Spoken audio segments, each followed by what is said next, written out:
What got you into this line of work? Was this something you always knew you wanted to do?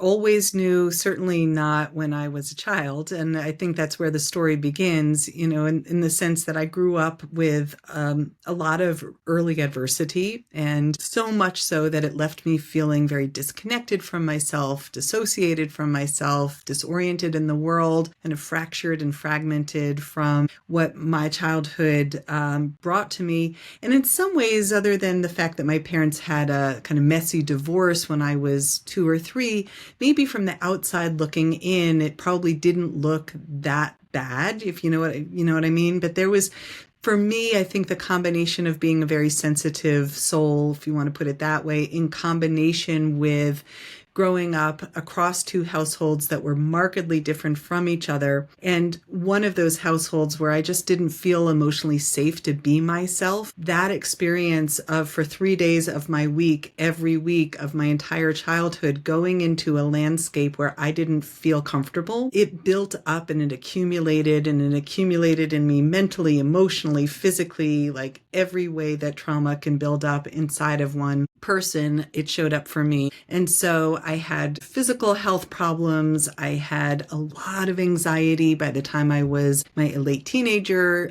young adult. I experienced a lot of depression. I faced suicidal ideation. Like, I just struggled a lot. And I had these like very deep spiritual and kind of profound experiences of being held even in the midst of all of that. Part of that was the fact that I also had a household where I felt very safe. I felt very held by my mom and my stepdad. And so I always had that to go back to. And even in my darkest moments, my most contracted, hopeless moments, there would be these kind of magical strangers that would show up. There would be these profound, life-changing moments that kind of like set me back on the course.